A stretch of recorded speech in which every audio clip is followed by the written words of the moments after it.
remember, he signed a huge deal, 100 whatever million dollars. And remember, when he signed it, no one ever thought he'd get cut. And no one ever thinks Jimmy Garoppolo is going to get cut, Kirk Cousins, pick a name, but it happens. And it happened with him for reasons that may be true off the field more than on, but whatever the reason. The other part with Kaepernick is that, yes, he wasn't an insulated player contractually. He took a risk. And everything that happened, whatever you think about Collin Kaepernick, and I know there's a faction, sort of fighting within the players that are more pro-Kaepernick and Malcolm Jenkins' side, and whatever it is, and whatever you think of what the league came up with, and maybe it's $90 million over 7 years, it's not all ironed out, and people say that's not anything. But and the letter from Doug Baldwin and Roger Goodell to the Senate, that doesn't happen without Kaepernick. That's an astounding fact, because I don't think anyone would argue that happens without Collin Kaepernick. Do you believe that – oh, I'm sorry. Go ahead. No, go ahead. I was just going to say, as someone with this front office experience, and I'm sure you've been asked this 8 trillion times, but, the bar for collusion is actually very low. Correct me if I'm wrong, but I believe the bar, according to the CBA, is did the commissioner have one conversation with an owner, or did more than 2 owners talk to each other? I believe it's not about getting all 30 folks in a room. And so I'd ask, do you think that there's a collusion case? Or is this just more this kind of ephemeral culture of the league? I will give you a piece of information, full disclosure, because I feel if I answer this question, I should be full disclosure.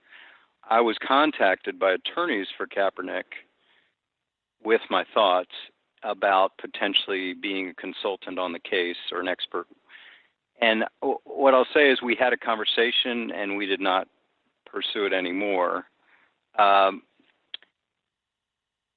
I just think, listen, as a front office guy, I know there's 100 variables, I'm just picking a number, into whether you sign a player or whether you extend a player or sign this player over another player. So my answer has been this to as you said, the hundreds of questions like this. Do I think, well, it was more about another word, not the C word, the B word. So I get the B word more than the C word, which is blackball. Do I think Collin Kaepernick was blackballed? And my answer has been no. Do I think Collin Kaepernick's, in evaluating whether to sign him, teams take into account much more than football? And the answer is absolutely yes. So that's a spectrum. And you have one side of the spectrum that's blackballed, and one side of the spectrum is we'll evaluate him only on football. And it's neither. So in evaluating a case, I guess you have to figure out where along the spectrum it is. And I don't know how that lawsuit's proceeding. I hear about discovery. But I just think, as an outsider to the suit, we would have heard the smoking gun or guns by now. That's just my thought. I know that one of the, and I don't know if this is going to fly in terms of the CBA, but I know that one of the smoking guns, the loudest smoking gun in the United States that Kaepernick's attorneys are going to look at is Donald Trump, speaking explicitly about his conversations with owners. Now, I don't know. When it comes to Trump, you don't even know if that's true or not, that he was talking to owners about this. He says stuff. I don't know if you've heard. Sometimes he just says stuff. But whether collusion is something that could involve the president of the United States, I don't know if that's legally there for Kaepernick to do. Right. But it is an interesting approach in terms of right. what is the smoking gun. I won't talk specifically about my conversations with the lawyers, but you bring up an idea that somehow it's triangulated from the Oval Office into collusion. And again, we haven't seen a case. It's only been in baseball in the 80s and 90s. But to me, a collusion case requires those two words, concerted action. And again, you're right. It could be 2 or more. It doesn't have to be 32. 2 or more actors but they would have to say, we agree, right? We're not signing him. And I think that's really hard to find. I really think it's hard to prove. Now, an internal conversation like I've talked about between an owner and a GM, that's not collusion. Right. That's saying we're not going to sign this guy for that reason. Okay. But collusion requires multiple. Is it a concern to you as far as, I mean, we've all seen Kaepernick, we've all seen the good works. It's definitely a different kind of work than Malcolm Jenkins does, less about going to Harrisburg, more about how do I financially support grassroots organizing, and then, of course, the anthem protests to raise awareness about all of this, or protest stage during the anthem. People get very particular about that phraseology, so it doesn't sound like protesting the anthem. Right. Does it concern you at all about the, I mean, for lack of a better term, moral compass of the league, that's seen as a deficit the same way as you were describing earlier it would be seen as a deficit if somebody had a rap sheet? Like when they're doing their pros and cons list, it's seen as a con instead of as something like, oh, wouldn't it be nice to have somebody who represents in the community be associated with our team? Yeah, I agree. I go back to what happened this year with the protests was really instructive to anyone who follows these businesses because, you know, you had the Trump remarks in Alabama, you had that week, you had that image of Jerry Jones and others locking arms all around the league. But I said at the time, Dave, I said, this is the easy part. Now it's going to get hard because players aren't going to say this is a one-shot deal. But to the owners, it really was. You know, it was really like, all right, we're supporting you, but let's get back to football. And that got tense.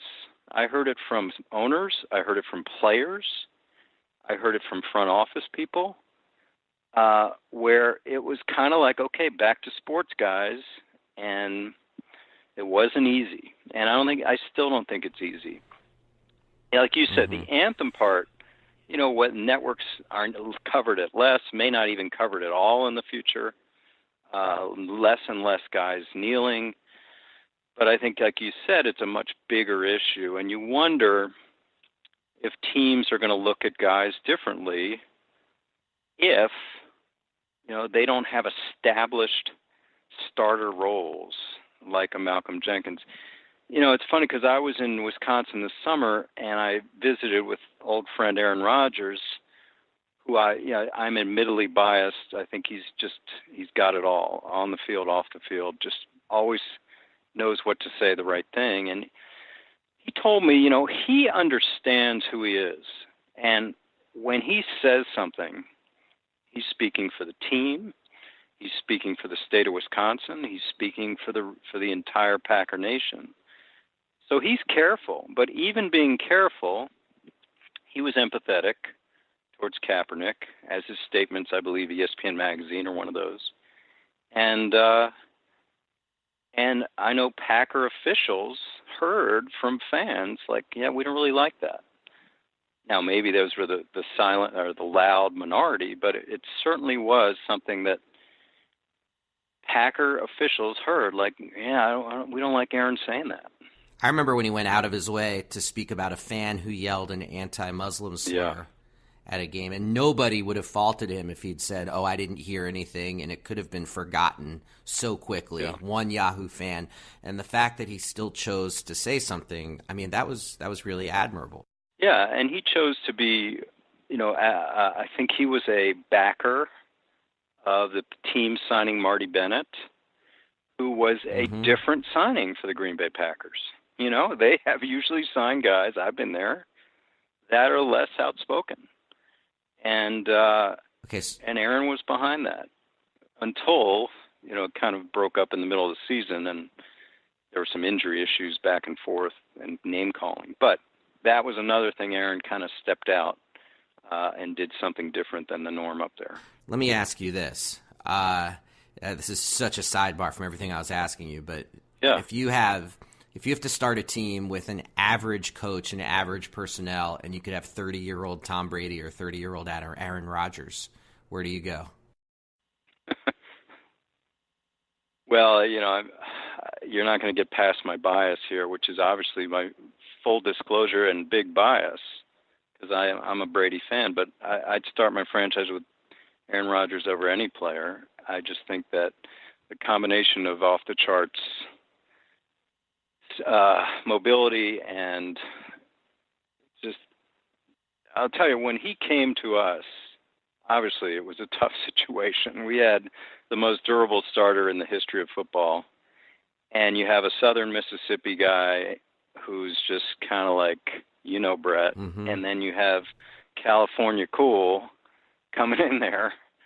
So that was not an easy transition, and nobody, we hear stories about Brady and Garoppolo, nobody likes to go to work every day with their successor, who's that would really going suck. to replace them. Yeah.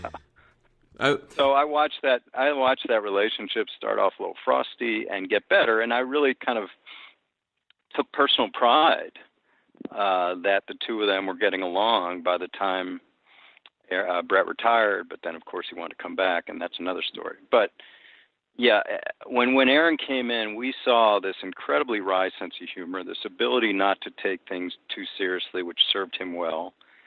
And then of course the on the field stuff with arm strength and mobility and smarts that we had, really rare. See, So I got to ask you that too. I mean, since you were part of drafting him, I've always when I watch Aaron Rodgers on the field, there's this immediate wow factor in that. I mean, it could be the most simple pass, and you're like, okay, that guy's different than other people who do this. It's very quick. It's very immediate. I'm not the biggest college football fan for very overwrought political reasons that we don't have to get into. And so I got to ask, like, what happened at Cal that he's, I believe, the number 22 pick. Alex Smith drafted number 1. How does that happen given the wow factor that even a total layman can see when Aaron Rodgers is on the field? Well, you're talking to a team that did not, I emphasize not, want to draft a quarterback. I mean, like I said, the most durable quarterback in the history of football is on our team in his prime.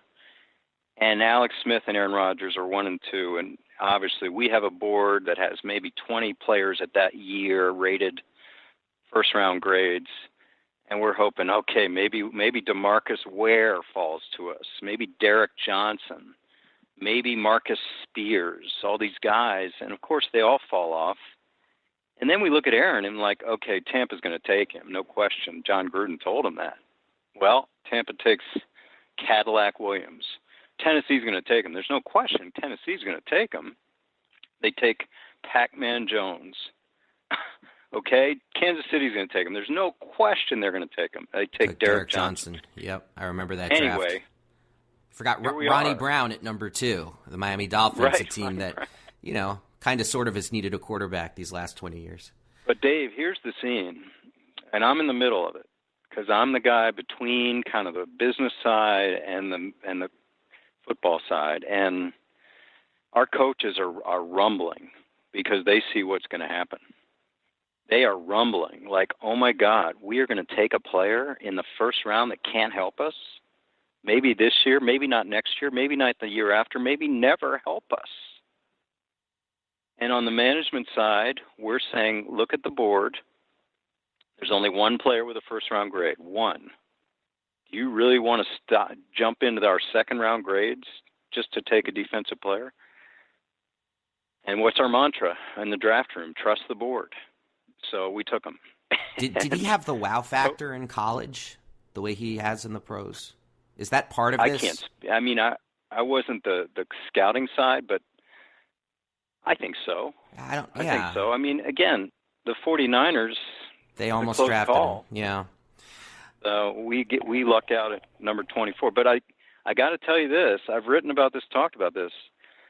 Ted Thompson had me get him on the phone, his agent, and who was with him and they were on TV, and they had moved. The caterers had moved everything out of the room. The poor guy, and I had to make the poor kid wait 12 minutes. It was 15 minutes then, because we were going to see if that phone rang with an offer we couldn't refuse for, 2 second rounders or whatever.